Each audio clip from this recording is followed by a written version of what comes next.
Shalom, selamat hari Minggu saudaraku. Kita akan kembali beribadah hari ini dan kita akan awali dengan puji-pujian kepada Tuhan, amin.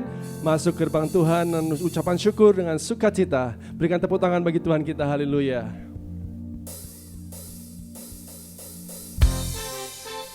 Terpuji namamu Tuhan. Sungguh Engkau perlindungan bagi kami, sungguh Engkau pengharapan bagi kami, haleluya. Bersorak-sorai, muliakan namanya, Dia berperang ganti kita. Bertepuk tangan, muliakan namanya, Dia selamatkan jiwa kita. Yesus satu-satunya penebus, kalahkan maut, bangkit dan hidup. Tuhan yang memberi kemenangan bersama kita, di dalam kita. Masuk dalam kemuliaan-Nya, Ya perlindungan dan pengharapan. Tepuk tangan bagi Tuhan kita, haleluya. Bersorak-sorai bagi Yesus, bersorak-sorai, muliakan namanya, Dia berperang ganti kita. Bertepuk tangan, muliakan namanya, Dia selamatkan jiwa kita. Satu-satunya penebus, kalahkan maut, bangkit dan hidup. Tuhan yang memberi kemenangan bersama kita, di dalam kita. Masuk dalam kemuliaan-Nya, Ya perlindungan dan pengharapan. Tuhan yang memberi kemenangan bersama kita, di dalam kita. Masuk dalam kemuliaan-Nya, Ya perlindungan dan pengharapan. Ya perlindungan dan pengharapan. Ya perlindungan dan pengharapan. Nama Yesus perlindungan bagi kami, nama Yesus pengharapan bagi kami, haleluya. Terima kasih Tuhan, sungguh namamu yang layak disembah. Sungguh hanya nama Yesus yang terus membawa pengharapan dalam segala keadaan yang kami alami. Terima kasih untuk anugerah yang besar dalam hidup kami Tuhan. Engkau layak disembah. Kami mau bawa korban pujian kami, korban syukur kami bagi-Mu ya Tuhan. Segala hormat, pujian, haleluya. Haleluya. Besar dan ajaiblah karya-Mu, adil dan benarlah jalan-Mu. Raja segala bangsa yang maha kuasa, mulia nama-Mu. Besar dan ajaiblah karya-Mu, haleluya. Adil dan benarlah jalan-Mu. Kau Raja segala bangsa, Raja segala bangsa yang maha kuasa, mulia nama-Mu. Layaklah segala bangsa sujud kepadamu, sebab Kau Allah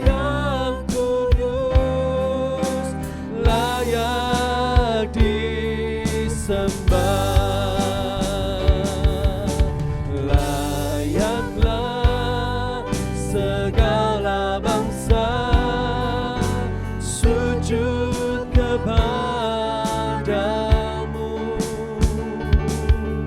sebab Kau Allah yang kudus, layak disembah.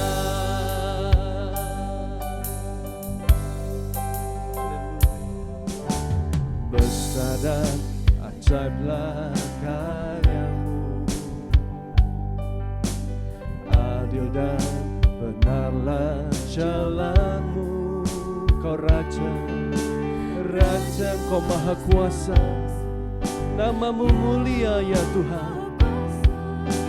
Mulia namamu, haleluya. Layaklah segala bangsa sujud kepadamu, sebab Kau Allah yang kudus, layak disembah. Layaklah Tuhan, layaklah segala bangsa sujud kepadamu, sebab Kau Allah yang kudus, layak disembah. Sebab Kau Allah yang kudus, layak disembah. Layak disembah.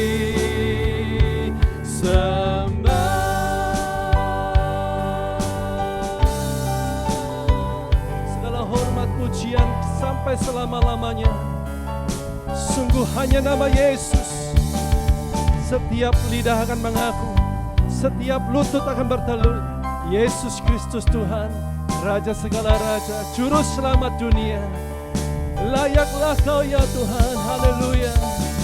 Layaklah segala bangsa sujud kepadamu,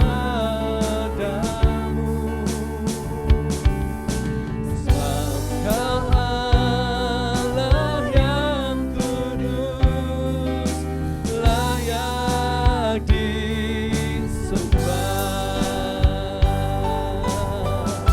Layaklah Tuhan, layaklah segala bangsa sujud kepadamu, sebab Kau Allah yang kudus, layak disembah. Sebab Kau Allah yang kudus, layak disembah.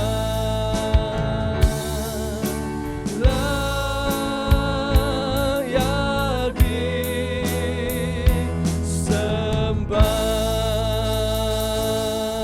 Segala hormat pujian bagimu selama-lamanya Tuhan.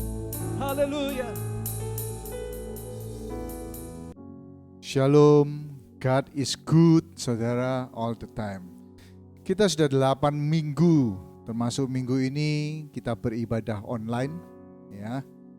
Dan saya percaya sebentar lagi keadaan WA Western Australia makin lama makin baik. Saya percaya sebentar lagi kita di Perth khususnya akan beribadah secara live, ya. Dan puji Tuhan, gereja di Mandura juga sudah buka mulai minggu ini. Ya, mari kita berikan tepuk tangan yang meriah buat Allah kita. Saya berharap setelah 8 minggu setelah pandemik ini berakhir, ya, kita bisa beribadah secara live. Saya berharap supaya saudara bersemangat, saudaraku, untuk beribadah, untuk juga mendengarkan firman Tuhan, datang ke gereja. Karena saya percaya walaupun selama ini kita bisa dengarkan firman Tuhan secara online, tapi saya percaya masih ada hal-hal yang missing. Kita nggak bisa fellowship satu sama lainnya. Ya, oke, mari kita masuk dalam firman Tuhan. Sebelumnya kita akan berdoa. Bapak, terima kasih buat minggu ini, hari ini. Kami bersyukur bahwa kami bisa mendengarkan firman Tuhan. Tuhan, jamah hidup kami, berikan kami konsentrasi, sehingga dimanapun kami berada, kami bisa mendengarkan firman Tuhan, menaruh dalam hati kami, dan Tuhan menjamah kehidupan kami. Biarlah firman Tuhan pada pagi hari ini boleh jadi berkat dalam kehidupan kami. Kami tidak hanya menjadi pendengar firman-Mu, tapi kami boleh juga menjadi pelaku firman Allah yang hidup. Di dalam nama Yesus kami berdoa, haleluya. Semua yang percaya sama-sama katakan amin. Hari ini saudaraku, kita lanjutkan khotbah bulan ini tentang Yusuf, the story of Yusuf. Hari ini kalau saudara mau judul, saya akan berikan judul perjalanan kehidupan Yusuf. Apa yang menarik dari kehidupan seseorang? Saya percaya cerita perjalanan hidup, bagaimana dia memulai kehidupannya, bagaimana dia memulai usahanya, bagaimana dia merespon atas setiap tantangan, setiap masalah di dalam kehidupannya, bagaimana dia hidup di dalam nilai-nilai firman Tuhan yang dia jalani. Itu merupakan sesuatu yang sangat menarik untuk kita bisa belajar dari kehidupan seseorang. Buku biografi seseorang biasanya laku keras, the best seller, ketika orang-orang itu melewati kesukaran, masalah-masalah yang harus dia hadapi, dan di situ pembaca bisa melihat dan belajar inspirasi kehidupan dari orang-orang yang ada di dalamnya. Banyak buku-buku biografi yang best seller, termasuk Gandhi, Steve Jobs, Nelson Mandela, bahkan Mother Teresa, dan banyak tokoh-tokoh yang lain. Nah, saudaraku, kitab Mazmur pasal 90 berkata bahwa masa hidup kita cuma 70 tahun. Kalau kuat 80 tahun. Dan kebanggaannya adalah kesukaran dan penderitaan. Kesukaran dan penderitaan merupakan sesuatu yang kita bisa banggakan, saudaraku, dalam kehidupan kita. Kita bisa belajar, orang lain bisa belajar. Nah, hari ini kita belajar tentang Yusuf. Yusuf adalah satu pribadi yang mengagumkan bagi saya. Satu pribadi yang luar biasa, saudaraku. Seseorang yang punya biografi yang luar biasa. Ya. Nah, menariknya, Yusuf adalah satu tokoh di dalam Alkitab yang memiliki perjalanan hidup dan karakter seperti Tuhan Yesus. Kalau kita lihat bahwa Yusuf ini adalah tipikal Kristus di dalam perjanjian lama. Arti nama Yusuf atau Yosef dalam Alkitab adalah Tuhan meningkatkan. Tuhan meningkatkan pengaruhnya. Tuhan meningkatkan kemakmuran, kehidupannya, keberhasilannya, dan kesalehannya. Tanpa disadari, Firaun ketika mengangkat Yusuf, Firaun memberikan nama Mesir kepada dia, Safnath Paneah. Tanpa disadari, arti dari kata Safnath Paneah adalah juru selamat. Saudaraku, tanpa disadari Firaun memberikan satu nama yang akhirnya digenapi dalam kehidupan Yusuf, bahwa Yusuf menjadi juru selamat bagi bangsa Israel pada waktu itu, saudaraku. Dan demikian juga Yesus menjadi juru selamat bagi bangsa dan seluruh orang di dunia yang percaya kepadanya. Saudaraku, saya mau bagikan ada 7 paralel kehidupan Yusuf. Saya percaya kita gak bisa bahas semuanya minggu ini. Saya akan lanjutkan minggu-minggu yang akan datang. Nah, ada 7 paralel kehidupan Yusuf dengan Yesus Kristus dalam seri pelajaran kehidupan dan karakter Yusuf ini. Yang pertama, mereka berdua sangat dikasihi oleh bapa mereka. Dalam Kejadian 37 ayat 3, Israel lebih mengasihi Yusuf dari semua anak-anaknya yang lain. Saya percaya seorang ayah mengasihi anaknya. Tidak ada satupun seorang ayah yang tidak mengasihi anaknya. Tetapi saudaraku, Israel dikatakan lebih mengasihi Yusuf daripada anak-anaknya yang lain. Kenapa? Karena Yusuf ini lahir di masa Yakub ketika masa dia tua. Dan Yakub mencintai Yusuf lebih daripada anak-anaknya yang lain karena Yusuf ini lahir dari Rahel, perempuan yang sangat dicintai oleh Yakub. Demikian juga Tuhan Yesus.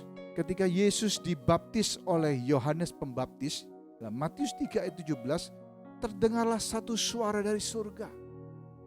Allah Bapa berkata, inilah anakku yang kukasihi, kepadanya lah aku berkenan. Jadi Tuhan Yesus dan Yusuf ini sama-sama memiliki Bapa yang mengasihi mereka. Saudaraku, seringkali kita sangsi dan meragukan atas kasih Allah di dalam kehidupan kita. Terutama pada hari-hari ini, kita banyak melewati kesukaran, kesulitan. Ada pandemik, ada wabah corona yang datang menimpa semua orang. Bahkan bukan hanya di belahan kota sendiri, tapi semua belahan bumi tertimpa. Tidak ada yang terluputkan. Saudara. Kita seringkali bertanya, kenapa Tuhan izinkan? Apakah Tuhan sudah enggak mengasihi kita? Seringkali kalau kita berpikir bahwa kalau Tuhan mengasihi kita, seharusnya Tuhan itu mengizinkan, memberikan hal-hal yang baik saja dalam kehidupan kita. Tapi ini satu pemahaman yang salah, saudara. Bapa yang baik tidak pernah memanjakan anaknya. Bapa yang baik mendidik anak-anaknya supaya bertumbuh menjadi dewasa. Dan kadang-kadang ada sesuatu yang tidak baik yang diizinkan untuk mendidik. Saudara, kita lihat kehidupan Yusuf. Sekalipun Yusuf melewati hal-hal yang tidak mengenakan, tidak baik dalam hidupnya, tapi Tuhan tidak pernah interfere dalam kehidupan Yusuf. Nah, pelajaran kehidupan yang pertama dari hal yang pertama ini, sekalipun Yusuf dikasihi oleh bapaknya, hidup Yusuf baru berdampak ketika dia menjadi kepanjangan tangan kasih Tuhan.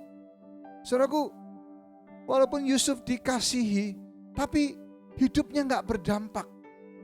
Di rumah bapaknya dia dimanjakan, dia dikasihi, dia tidak perlu bekerja, semua disediakan oleh Yakub.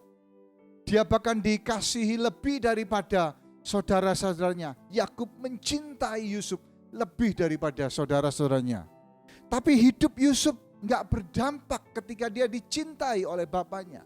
Bahkan saudara-saudaranya melihat Yakub pilih kasih, melihat Yakub mencintai Yusuf lebih daripada mereka. Mereka malah iri hati. Mereka malah menjauh Yusuf. Mereka malah benci kepada Yusuf, saudaraku.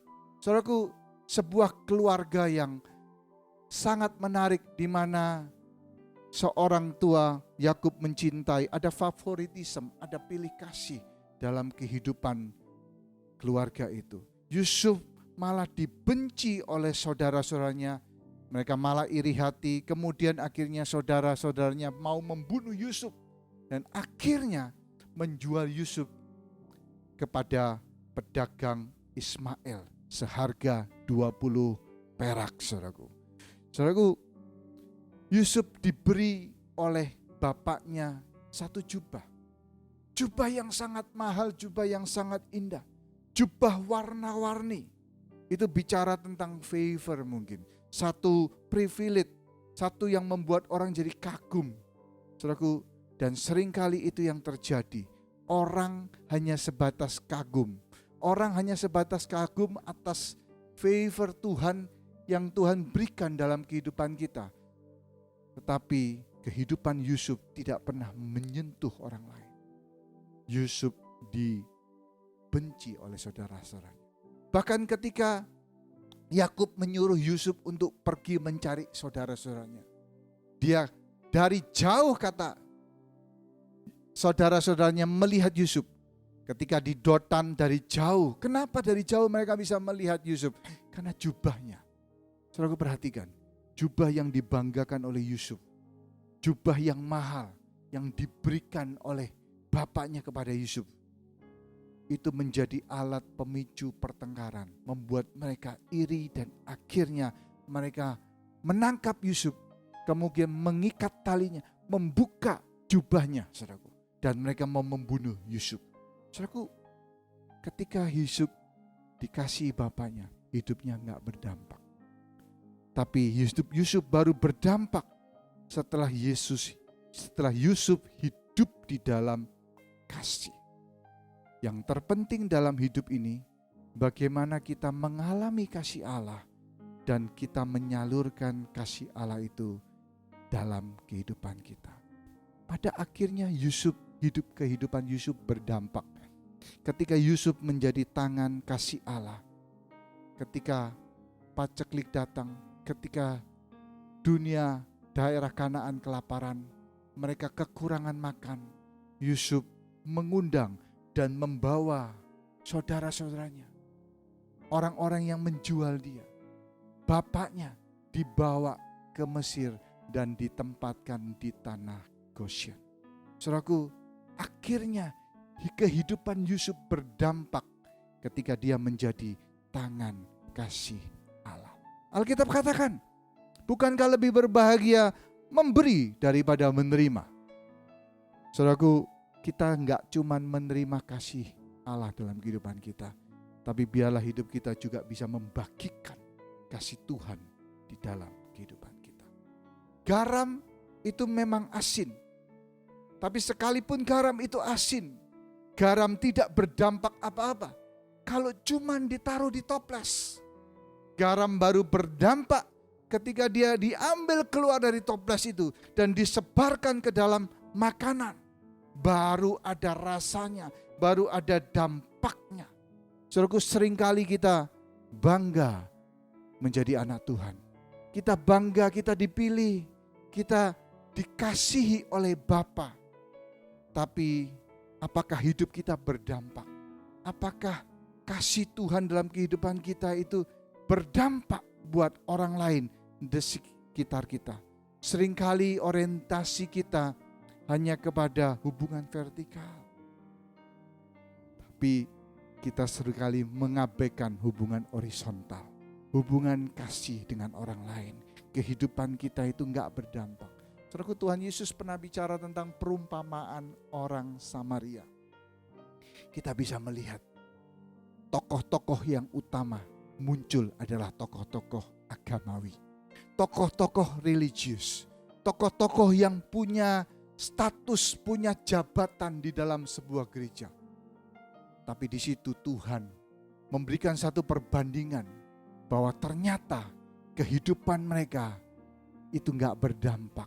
Ketika ada seseorang yang membutuhkan pertolongan mereka cuma melewati orang yang terluka itu. Mereka cuma tidak peduli, tidak ada kepedulian dalam kehidupan mereka. Tapi ada satu orang Samaria yang baik hati. Dia datang, dia membalut lukanya, dia menaruhnya di atas keledainya, dan kemudian dia membawa ke hotel. Dan dia berkata kepada pemilik hotel itu bahwa dia akan kembali lagi untuk membayar biaya pengobatan orang itu. Saudaraku, Yohanes 13 ayat 35 berkata begini, dengan demikian semua orang akan tahu bahwa kamu adalah murid-muridku, yaitu jikalau kamu saling mengasihi. Saudaraku, dunia baru tahu kalau kita murid Tuhan Yesus, kalau kita saling mengasihi. kalau kita hidup di dalam kasih, kalau kita menjadi tangan kepanjangan kasih Allah di dalam kehidupan kita. Saudaraku, mengapa Tuhan biarkan pandemik ini terjadi? Ini satu ujian buat kita. This is the time for action. Untuk bisa dunia, orang di sekitar kita melihat kasih Allah dalam kehidupan kita. Kita bisa menjadi kepanjangan tangan kasih Allah. Ada kepedulian atas orang-orang lain di sekitar kita yang mengalami penderitaan dan kesulitan di masa-masa pandemik. Mungkin untuk saat-saat ini kasih kita sedang diuji. Hidup kita harus berdampak. Efesus 4 ayat kedua. Hendaklah kamu selalu rendah hati dan lemah lembut dan sabar. Tunjukkanlah kasihmu dalam hal saling membantu. Saudaraku, kita perlu menunjukkan kasih Tuhan dalam kehidupan kita dengan saling membantu orang di sekitar kita, membantu orang-orang yang dalam kekurangan. Saudaraku, kasih itu perlu ditunjukkan dan dihidupi, bukan hanya cuma diperkatakan dan diperbincangkan. Kasih harus keluar bukan cuma dari mulut kita, tapi juga keluar dari kehidupan. Satu tantangan buat kita. Kita enggak cuma ngalami kasih Allah dalam kehidupan kita, tapi hidup kita juga berdampak di dalam kasih.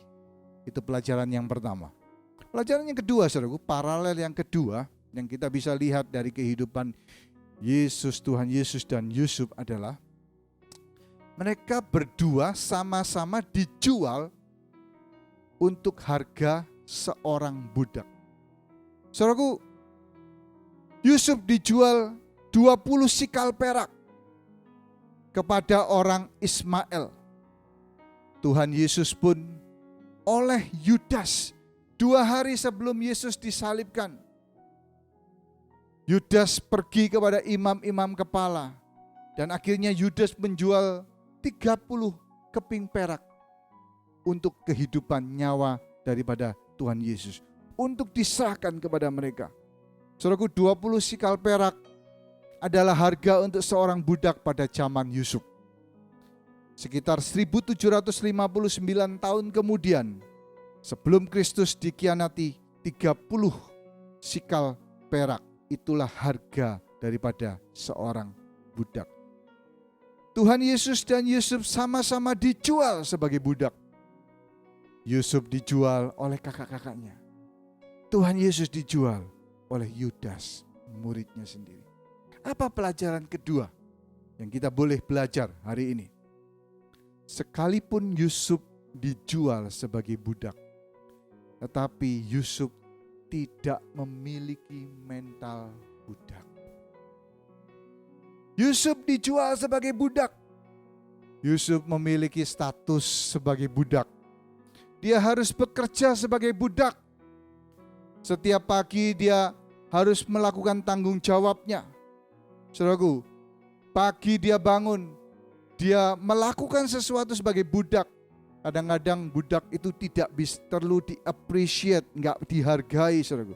Budak itu terikat hidupnya, enggak punya hak dan kebebasan, enggak punya satu nilai sama sekali, saudaraku. Tapi Yusuf walaupun statusnya budak, dia tidak memiliki mental budak. Yusuf memiliki mental yang pemenang. Dalam keadaan dijual sebagai budak, Yusuf tetap berjuang. Yusuf tetap percaya kepada Tuhan. Dan penyertaan Tuhan dalam hidupnya membuat Yusuf ini berhasil dengan apapun yang dikerjakannya, dengan apapun yang dipercayakan dalam hidupnya. Di mana saja, entah di rumah Potifar atau di penjara, Yusuf dipercaya sebagai bos, sebagai komandan, sebagai orang yang berhasil, sebagai orang yang bisa dipandang, dipercaya. Sekalipun dia budak, tapi dia memiliki mental yang berhasil, mental pemenang. Saudaraku, saya percaya zaman sekarang bukan zaman budak lagi. Orang sudah merdeka. dan bisa melakukan apa yang mereka mau lakukan. Tapi saudaraku, di tengah kemerdekaan ini, di tengah walaupun kita bukan budak, seringkali kita masih memiliki yang namanya mental budak. Apa mental budak? Mental seorang loser, seorang yang kalah. Nah, kira-kira apa saja, saudaraku? Ya. Mental budak itu adalah orang selalu bersungut-sungut dengan tanggung jawab yang diberikan kepadanya. Saudaraku, Yusuf melakukan tanggung jawabnya dengan sukacita. Dia tidak bersungut-sungut.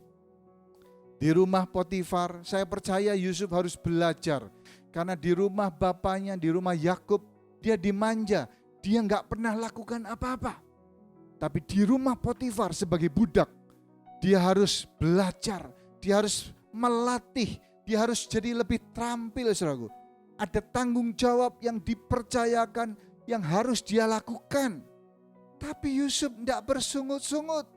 Saya percaya kalau Yusuf bersungut-sungut, dia pasti nggak berhasil. Dia pasti nggak bisa dipercaya. Dia pasti nggak mengalami peningkatan dalam hidupnya. Saya percaya pasti di rumah Potifar, Yusuf melakukan tanggung jawabnya dengan rajin, dengan sukacita. Segala apapun yang diperintahkan kepada dia, dia lakukan dengan senang hati. Saudaraku, bagaimana dengan kita?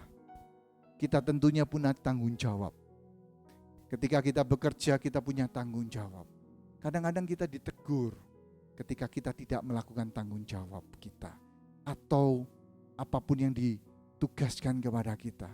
Seringkali kita diberi tanggung jawab yang lebih besar, diberi pekerjaan yang lebih banyak lagi, mungkin dituntut untuk overtime. Kita berpikir, ada enggak rewardnya, ada enggak biaya overtime-nya, ada enggak gaji tambah. Kadang-kadang ketika kita tidak mendapatkan itu, kita bersungut-sungut. Kita bisa kecewa, kita bisa marah. Tapi perhatikan di sini, Yusuf punya mental pemenang. Ketika dia diberi tanggung jawab yang lebih besar, dia enggak bersungut-sungut. Dia lakukan dengan sukacita. Dan ini yang membuat hidup Yusuf berhasil. Saudaraku, mari kita belajar dari kehidupan Yusuf. Ketika kita diberi tanggung jawab, mari kita lakukan tanggung jawab itu dengan sebaik mungkin. Kita belajar, saudaraku. Sebagai suami, sebagai istri kita punya tanggung jawab. Sebagai anak kita punya tanggung jawab. Sebagai seorang student, kita punya tanggung jawab belajar. Kita harus bertanggung jawab kepada orang tua kita yang sudah membiayai kita. Kita harus melakukan belajar itu dengan sebaik-baiknya. Kita harus dapatkan nilai yang terbaik. Kita harus melakukan tanggung jawab itu dengan sebaik mungkin. Sebagai pelayan, hamba Tuhan, orang-orang yang melayani Tuhan, kita punya tanggung jawab. Kita harus bertanggung jawab sebagai seseorang yang baik. Ketika kita kecil, kita nggak punya tanggung jawab. Karena kita belum dewasa. Tapi semakin kita dewasa, semakin ada tanggung jawab yang harus kita lakukan. Anak saya waktu umur 5 tahun, Adrian, dia punya adik baru lahir, Kerisa. Nah, kadang-kadang mamanya minta Adrian yang walaupun masih kecil untuk jaga adiknya, nyuapin adiknya atau apapun. Dia belajar untuk bertanggung jawab. Ketika dia kecil dia nggak punya tanggung jawab, tapi makin lama makin dewasa dia punya tanggung jawab. Dan hari ini makin dewasa, makin 20 tahun dia sudah kerja, dia punya tanggung jawab sebagai seorang yang harus bertanggung jawab. Mental loser adalah orang-orang yang menggerutu ketika diserai oleh tanggung jawab yang besar. Saudaraku, kita perlu belajar dari Yusuf untuk tidak menggerutu ketika kita diberi tanggung jawab yang lebih besar. Ketika kita diberi pekerjaan tanggung jawab yang mungkin lebih sulit, lebih meminta waktu dalam kehidupan kita. Nah, mental loser yang kedua juga, orang Israel itu menggerutu, ngomel ketika mengalami masalah. Ya, Seringkali itu terjadi dalam kehidupan kita. Orang Israel menggerutu waktu mereka keluar dari Mesir, mereka masuk ke padang gurun. Waktu tidak ada air, waktu nggak ada daging, mereka cuma makan mana. Padahal mereka sudah dibebaskan dari perbudakan Mesir. Tapi ketika mereka ada di padang gurun, mereka komplain, mereka marah, mereka menggerutu sama Tuhan. Mereka katakan, mereka cuma bisa makan makanan apa ini? Makanan yang gak ada rasa, cuma roti. Bahkan mereka marah, mereka menggerutu, mereka minta supaya mereka dikembalikan lagi ke Mesir. Mereka pikir di Mesir itu lebih enak. Ada mentimun, ada semangka, ada bawang pre, ada bawang merah. Mereka bisa dapatkan makanan itu tanpa harus bayar apa-apa. Tapi mereka gak ingat bahwa sebenarnya mereka sudah dilepaskan oleh Tuhan dari perbudakan Mesir. Mereka diperbudak di Mesir, mereka harus bekerja keras untuk mendapatkan makanan itu. Tapi di padang gurun mereka seharusnya bersuka cita. Mereka sudah dilepaskan dari perbudakan. Tapi sekalipun mereka sudah dilepaskan dari perbudakan, mental budak itu masih terus ada di dalam kehidupan bangsa Israel. Nah, hari ini saudaraku, apakah kita punya mental budak? Apakah kita punya mental loser? Orang yang kalah. Ketika ada masalah, ketika ada kesukaran, terutama hari-hari seperti ini, bagaimana tanggapan kita? Apakah kita menggerutu? Apakah kita mengeluh? Saudaraku, dengan tanggung jawab yang kita mesti kerjakan, dengan masalah yang ada, yang kita alami, yang kita lewati, saudaraku. Mari Yusuf kita belajar, sekalipun dia dijual sebagai budak, dia memiliki mental pemenang. Hari ini mari kita punya mentalitas pemenang. Dengan lebih bertanggung jawab, enggak menggerutu, enggak mengeluh. Dengan tanggung jawab atau keadaan apapun yang ada di dalam kehidupan kita. Yang ketiga saudaraku, keduanya ditinggikan setelah mengalami penderitaan. Saudaraku, Yusuf mengalami penderitaan. Yusuf dijual sebagai budak dan akhirnya dia masuk ke rumah Potifar. Dia dicintai, dia disenangi dengan istri Potifar. Dan istri Potifar menginginkan dia. Dia dipaksa untuk melakukan hubungan. Ya.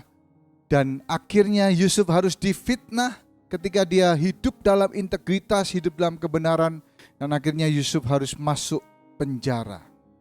Tapi setelah di penjara, setelah beberapa tahun kemudian, setelah dia bertemu dengan juru minuman dan juru roti, akhirnya Yusuf diangkat bertemu dengan Firaun dan menjadi orang kepercayaan Firaun. Kejadian 41 ayat 41, selanjutnya Firaun berkata kepada Yusuf, dengan ini aku melantik engkau menjadi kuasa atas seluruh tanah Mesir. Saudaraku, ini saya melihat sesuatu yang mengagumkan. Bagaimana seorang bekas narapidana bisa diangkat menjadi orang kepercayaan istana. Bisa diangkat menjadi orang tangan di bawah Firaun, tangan kedua daripada raja. Menjadi seorang perdana menteri. Bayangkan saudaraku, bayangkan kalau saudara seorang chairman. Saudara perlu mengangkat seseorang CEO atau direktur perusahaan Anda. Dan ternyata orang itu adalah seorang bekas napi. Bagaimana tanggapan orang-orang di sekitar kita? Bagaimana tanggapan dengan board saudara? Saudaraku, bagaimana dengan kredibilitasnya, integritasnya? Tapi kita lihat di sini, saudaraku, hal yang gak mungkin bisa terjadi. Yusuf diangkat menjadi orang kepercayaan. Dia diangkat naik, dia ditinggikan setelah dia mengalami penderitaan. Tuhan Yesus juga setelah dia disalib, setelah dia diludahi, dia mengalami penyiksaan malam sebelumnya. Ya, dia dikhianati, kemudian dia harus membawa salib salib kepada Gunung Golgota sampai ke Bukit Golgota. Terus kemudian dia dipaku di atas kayu salib tangannya, kakinya dipaku, dia dimahkotai duri, saudaraku. Dia disalib berjam-jam dan akhirnya menyerahkan hidupnya di atas kayu salib. Tapi setelah penderitaannya, Tuhan Allah meninggikan dia. Dalam Filipi 2 dikatakan Allah sangat meninggikan dia dengan mengaruniakan namanya kepadanya nama di atas segala nama, supaya dalam nama Yesus bertekuk lutut segala yang ada di langit, yang ada di atas bumi, dan yang ada di bawah bumi. Segala lidah mengaku Yesus Kristus adalah Tuhan bagi kemuliaan Allah Bapa. Saudara, pelajaran kehidupan ketiga yang kita bisa belajar dari kehidupan Yusuf. Sekalipun Yusuf ditindas dalam penderitaan, ada kemuliaan yang menyusul di kemudian. Sekalipun Yusuf ditindas, masuk dalam penderitaan, masuk dalam proses Tuhan dalam kehidupannya, tapi setelah dia melewati itu, ada kemuliaan yang menyusul di kemudian hari. Saudaraku, permata, berlian, dan pensil memiliki bahan dasar yang sama dari arang, tetapi mereka memiliki kualitas dan nilai yang berbeda karena mereka melalui proses yang berbeda di bawah dasar bumi. Bahannya sama, bahan dasarnya sama, bahan alaminya sama, tapi karena proses yang menimpa mereka berbeda, mereka memiliki sebuah nilai, kemuliaan, value, dan hasil yang berbeda. Saya percaya bahwa inilah yang Tuhan inginkan dalam kehidupan kita. Kadang-kadang kita mesti melewati hal-hal yang seperti Yusuf alami. Tapi biarlah kita bisa melewati, dan kita melewati setiap kesukaran. Dan saya percaya ada kemuliaan Tuhan yang Tuhan sediakan dalam kehidupan kita. Miliki ketahanan, perseverance dalam setiap kesukaran yang Anda lewati. Proses yang Anda lewati itu berharga untuk kemuliaan yang akan saudara terima di kemudian hari. Saudaraku, saya akan akhiri dengan sebuah cerita tentang seseorang, sebuah kisah nyata dari kehidupan daripada seseorang. Pada umur 5 tahun, ayahnya meninggal dunia. Pada umur 13 tahun, dia drop out dan keluar dari sekolah. Dia enggak sekolah lagi. Umur 17 tahun, ia sudah kehilangan 4 kali kehilangan pekerjaan. Antara umur 18 sampai 22 tahun, dia mencoba untuk bekerja sebagai kondektur daripada kereta api, tapi akhirnya gagal. Setelah itu dia mencoba untuk join dengan army, tapi gagal juga. Kemudian setelah gagal di army, dia mencoba untuk masuk sekolah hukum, law school, dan akhirnya dia tidak bisa diterima. Kemudian dia menjadi agen asuransi, juga gagal. Umur 19 tahun, dia menjadi seorang ayah. Dan umur 20 tahun istrinya meninggalkan dia dan membawa anak perempuan mereka. Kemudian dia mencoba bekerja di sebuah kafe sebagai pemasak, koki, dan pencuci piring di tempat itu. Kemudian dia juga mencoba untuk bertemu dengan anak gadisnya yang dibawa oleh istrinya. Dia bertemu dan akhirnya berusaha untuk diculik anak gadisnya ini. Tapi akhirnya gagal. Dan akhirnya juga dia mencoba untuk membujuk istrinya untuk bisa kembali kepada dia. Dan di situ dia berhasil. Saudaraku, kita lihat kehidupan orang ini, banyak kegagalan yang dilewati. Banyak proses kehidupan yang dilewati. Tapi orang ini gak pernah menyerah. Dan terakhir umur 65 tahun. Akhirnya dia pensiun.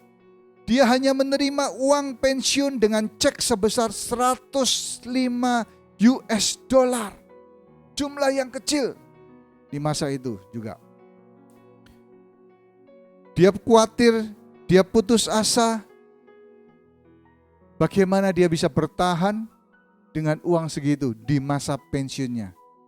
Akhirnya karena putus asa, karena kekhawatiran dia coba untuk bunuh diri. Saudara.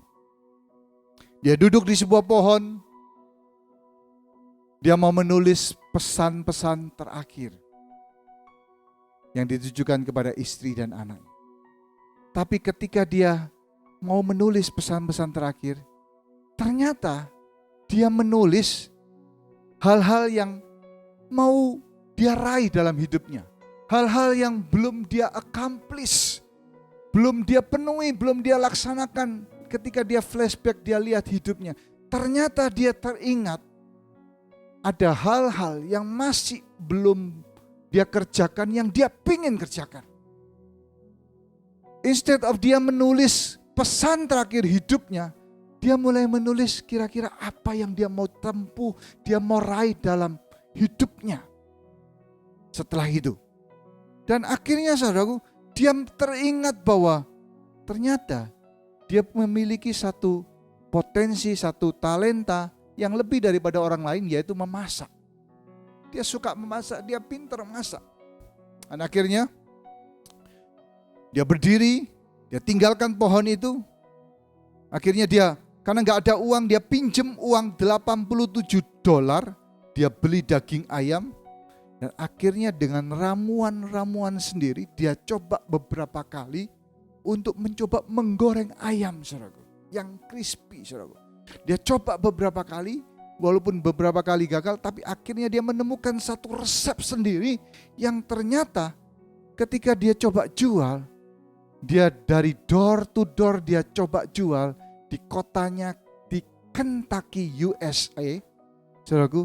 Ternyata, saudaraku, hasilnya luar biasa. Orang mulai mengenal ayam Kentucky-nya, ayam gorengnya. Dari mulai satu door to door, akhirnya dia bisa buka toko. Dan hari ini saudaraku, ya saudara pasti tahu nama orang ini, Colonel Sanders. Dia akhirnya menjadi orang yang berhasil membangun multi-billion bisnis, yaitu KFC. Saudaraku, tapi ingat, orang ini umur 65 tahun ingin bunuh diri karena putus asa. Karena kegagalan-kegagalan yang dia lewati terus dalam kehidupannya. Dia gak pernah berhasil. Melakukan sesuatu gak pernah berhasil. Dia memulai umur 65 tahun dan akhirnya berhasil. Saudaraku, saya percaya ketika kita memiliki persistence, perseverance, ketahanan untuk terus mencoba melakukan apa yang mungkin pernah gagal dalam kehidupan kita, saya percaya pasti kita akan berhasil. Saudaraku, saya percaya bahwa kita pasti akan berhasil. Miliki ketahanan, perseverance dalam kehidupan Anda. Setiap proses yang Anda harus jalani, Anda harus hadapi, Anda harus lewati, itu memiliki nilai kemuliaan yang akan Anda dapatkan nanti di kemudian hari. Saudaraku, saya percaya ini sebuah challenge dalam kehidupan kita untuk memiliki perseverance, ketahanan dalam setiap kesukaran yang kita lewati. Yesus dan Yusuf memiliki perseverance. Mereka lewati semuanya, kesukaran, dan akhirnya mereka berhasil. Saudaraku, ada 3 hal yang kita belajar dari perjalanan hidup Yusuf dan Yesus. Yang pertama, dia dicintai dari bapaknya. Tapi pelajaran yang pertama, kehidupan Yusuf baru berdampak ketika dia hidup menjadi kepanjangan kasih Allah. Hidup di dalam kasih Tuhan. Yang kedua, sama-sama dijual sebagai budak. Tapi walaupun Yusuf dijual sebagai budak, Yusuf tidak memiliki mentalitas seorang budak atau loser. Dengan tidak menggerutu ketika ada tanggung jawab, tidak pernah menyerah, ya, ngomel ketika ada masalah yang datang dalam kehidupannya. Yang ketiga, sama-sama ditinggikan setelah melewati proses pemurnian, kesulitan, kesukaran, penderitaan yang mereka harus lewati. Mereka mengalami kemuliaan setelah penderitaan itu. Saudaraku, kita belajar supaya kita memiliki perseverance, ketahanan seperti yang dimiliki oleh Yusuf dan Yesus. Saya percaya 3 poin ini kita belajar pada hari ini, dan nanti beberapa minggu selanjutnya kita akan belajar poin-poin yang selanjutnya. Tuhan berkati. Dalam hadirat-Mu Tuhan, di saat ini, baiklah Kau temui hati kami, taat dan setia di dalam Engkau. Baiklah Kau temui hati kami, tulus dan ikhlas di dalam Engkau Tuhan. Lewat pujian ini, lewat sembah ini, kami mengakui bahwa Tuhan Engkau segalanya bagi kami. Kasih-Mu cukup bagi kami. Dalam segala keadaan, dalam segala situasi, Engkau bersama kami Tuhan. We give you praise, Lord. Hallelujah. When the mountains fall and the sea turns rough, but my word stands strong, says the Lord.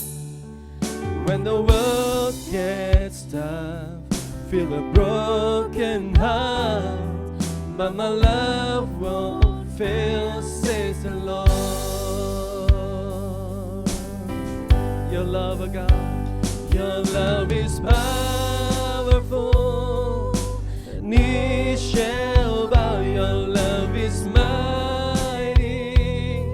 The earth will shake, your grace abounds in us. You're more than enough for me. Oh Lord Jesus, Jesus, you're able to break every chains alive in your hands. You're in control, grace overflows in us. You're more than enough for me. Thank you, Jesus. When the mountains fall and the sea turns rough, but my word stands strong, says the Lord. When the world gets tough, feel a broken heart, but my love won't fail, says the Lord. Oh, your love is powerful. Knees shall bow, your love is mighty. The earth will shake, your grace abounds in us.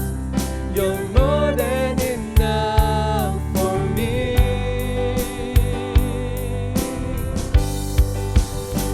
Jesus, you're able to break every chains alive in your hands. You're in control, grace overflows in us.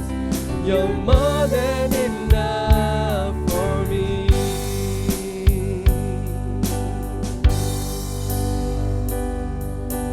Power, mercy, never failing, stronger, deeper, never changing, glorious, faithful, never ending. Great is our God. Curahkan kuasa-Mu, power, kasih karunia-Mu Tuhan, never failing, stronger, deeper, never changing.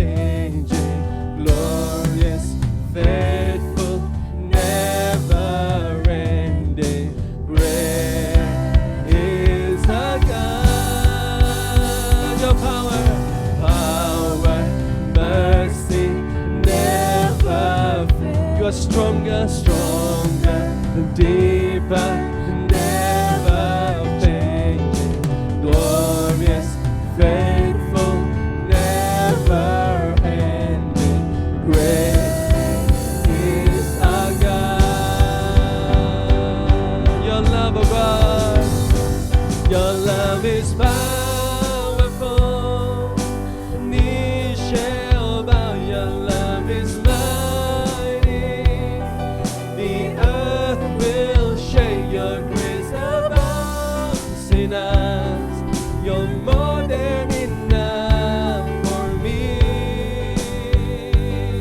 Jesus, you're able, God, Jesus, you're able to break every chains, our life in your hands, you're in control, grace overflows in us, you're more than enough for me. Your grace, oh God, grace overflows in us, you're more than enough for me. Your grace overflows, yours overflows in us, you're more than enough for me. Thank you, Jesus.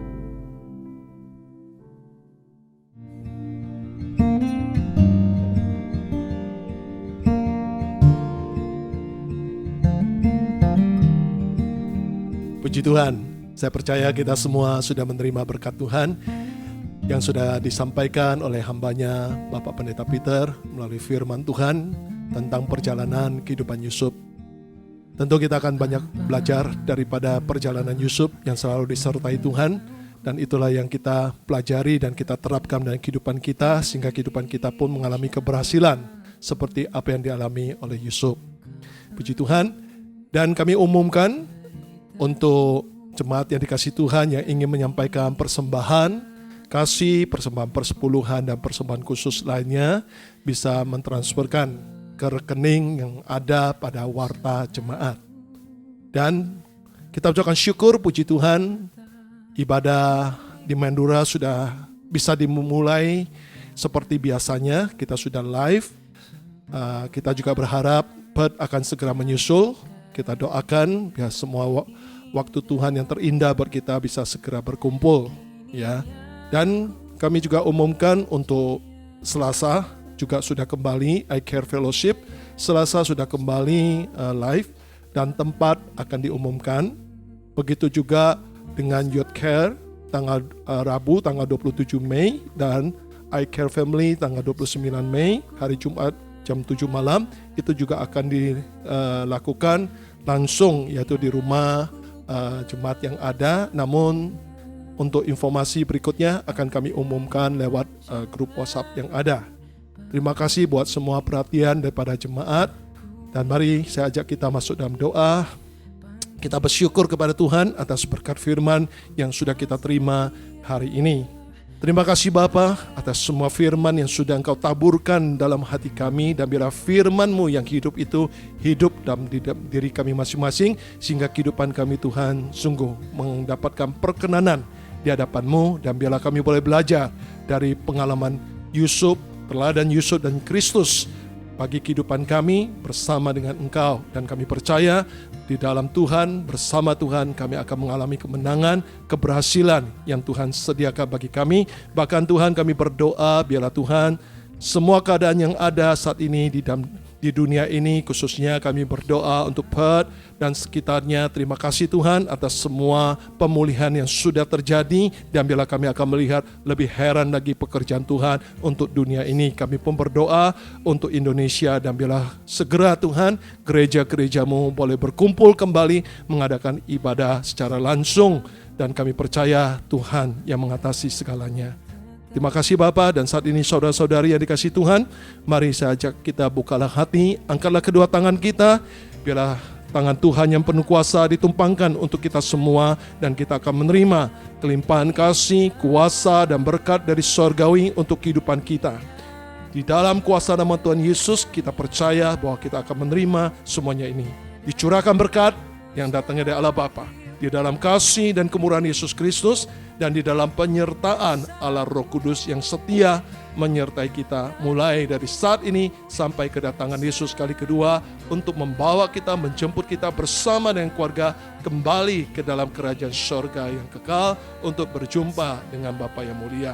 Di dalam kuasa nama Tuhan Yesus Kristus kami telah berdoa dan mengucapkan syukur. Yang percaya katakan amin. Mari kita beri kemuliaan bagi Tuhan. Puji Tuhan. Happy Sunday, Tuhan memberkati. Sampai jumpa minggu berikutnya. Hidupku